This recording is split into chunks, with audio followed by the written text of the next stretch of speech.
आपको बता दें कि बालाघाट जिले में बड़ी संख्या में औद्योगिक प्लांटों से निकले अपशिष्ट पदार्थ से न सिर्फ मानव जीवन को नुकसान पहुंच रहा है बल्कि इससे मूक प्राणियों के साथ ही पर्यावरण को नुकसान पहुंच रहा है। इसका सीधा असर पेड़ पौधों के उत्पादन पर भी गहरा असर पड़ रहा है। इस बात का खुलासा आए जबलपुर की टीम ने ग्राम पंचायत भांडी के गाँव केरा में संचालित केशर एग्रो प्लांट की शिकायत पर जाँच करने की पहुंची प्रदूषण बोर्ड की टीम ने किया। शिकायतकर्ता शिव कुमार शुक्ला राजा उत्कर्ष शुक्ला के द्वारा की गई शिकायत के केशर एग्रो प्लांट के संचालक एवं संचालनकर्ताओं के द्वारा बरती जा रही लापरवाही से न सिर्फ आसपास के क्षेत्र में दुर्गंध का माहौल निर्मित हो गया है बल्कि राख से उनकी पेड़ पौधों की फसल के साथ ही जंगल के पेड़ पौधों को नुकसान पहुंच रहा है, जिससे उत्पादन भी प्रभावित हो रहा है। इस शिकायत पर जबलपुर प्रदूषण बोर्ड के सहायक यंत्री संजय वर्मा अपनी टीम के साथ मौके पर पहुंचे और उन्होंने शिकायत पर निरीक्षण किया। हमारी मांग ये है कि सबसे पहले उनकी जो राख आ रही है प्लांट से, जो डस्ट उड़ रही है उनके प्लांट से, वो पूर्ण रूप से बंद होना चाहिए और जो बदबू आ रही है वो बदबू पूर्ण रूप से बंद होना चाहिए, क्योंकि ये बात प्रकृति को बचाने के लिए, ये शब्दावली जो मैं इस्तेमाल कर रहा हूँ ये सिर्फ जल जंगल जमीन को बचाने के लिए मुहिम मैं आप सभी के सामने रख रहा हूँ। लगभग कितना एरिया प्रभावित हो रहा है, डिस्टर्ब हो रहा है? लगभग आप मान के चलिए 10 से 15 एकड़ के आसपास कृषक की क्षेत्र है। उसके सामने रिजर्व फॉरेस्ट का जो जंगल है 60 से 70 एकड़ का वो रिजर्व फॉरेस्ट का जंगल, ऐसा मेरे समझ में है।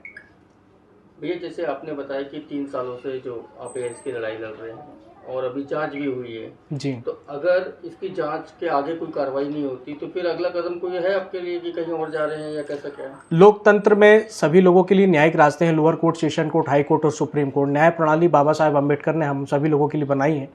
अगर इसमें संबंधित विभागीय अधिकारी द्वारा वास्तविक कार्रवाई नहीं की जाएगी तो उच्च स्तर की मैं फिर से जांच के लिए शिकायत पत्र बनाऊंगा। मुझे अगर भूख हड़ताल पर बैठना पड़े, अन्न जल का त्याग करना पड़े, तो मैं प्रकृति बचाने के लिए ये कदम जरूर उठाऊंगा।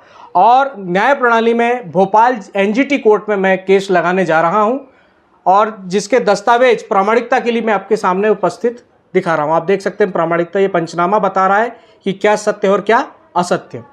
और एक जानकारी मैं और आपको बता दूं, उस प्लांट में मैं किसी पे आरोप प्रत्यारोप तो नहीं करना चाहता, परंतु इस प्लांट में एक हफ्ते पहले आपको मैं जानकारी दे रहा हूं, एक व्यक्ति की, मजदूर की वहां जान चली गई है और आप पत्रकारों में से किसी को ये बात की जानकारी नहीं होगी। इस मामलों को इस तरीके से दबा दिया गया। अब एक व्यक्ति का वहां पैर कट गया, इस बात की भी जानकारी वहां लोगों को नहीं मालूम। मेरा कहना है वो तो न्यायालयीन जांच है, पोस्टमार्टम रिपोर्ट आएगी, उसके बाद न्यायालय के माध्यम से स्पष्टीकरण होगा कि इस मामले की क्या चीर विषय गंभीर है। कितने दिन पहले की घटना है ये? लगभग आज से 8 से 10 दिन पहले की घटना है, जब उस मजदूर की जान ऐसी गई है। वर्किंग? हाँ, वहीं पर कार्य क्षेत्र पर वो काम कर रहा था। ऐसी जानकारी वहाँ पर जो कर्मचारी उन्होंने मुझे दी। ये डस्ट बाहर न जाए, हर पेड़ में देख रहा हूँ पूरा डस्ट उधर से रोड देखिए, आप स्वीकार करते हैं डस्ट है? नहीं, अरे नहीं, एक पेड़ पे। हाँ ठीक है, ये तो गलत बात है। नहीं वो ठीक। हमारे बालाघाट जिले में सर एक ये और ऐसे 100 से ऊपर राइस मिल्स हैं। उसके बाद नहीं मैं अब वो सारी चीजें हम करेंगे, नियम अनुसार करेंगे। हमने जो आपको नॉर्म्स दिए, बिल्कुल उसको पूरा फॉलो करेंगे सर। स्पष्टीकरण दें, ये अपना स्पष्टीकरण देंगे और उसको कहते हैं आपको ये समस्या नहीं आएगी।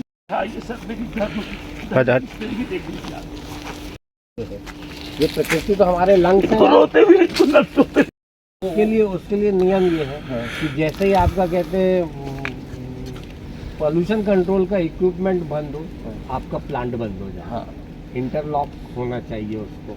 हाँ वो जरूर कर सकते हैं। ये नहीं आना चाहिए आपको, मतलब ये नहीं है कि एक्सीडेंटली। मैंने 200 बार आपसे निवेदन पूर्व में व्यक्तिगत तौर पे किया है। आपका परिचय देंगे। मैं संजय वर्मा, प्रदूषण नियंत्रण बोर्ड जबलपुर सहायक यंत्री के पद पे हूँ। जी बताएंगे, आज आप एक उद्योग की शिकायत पे कार्रवाई के लिए आए हैं, क्या निकला, क्या निरीक्षण में खामियां मिली?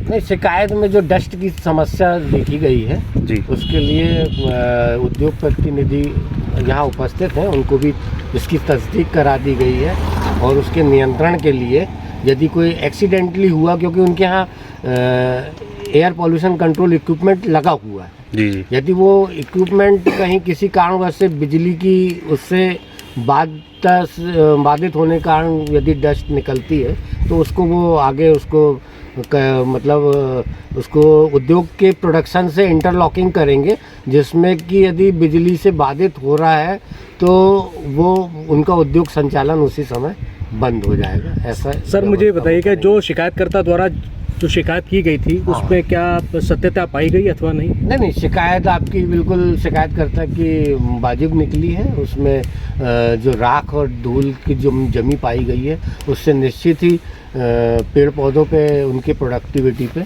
जरूर असर पड़ेगा, ऐसा हम अनुमान बिल्कुल लगा सकते हैं।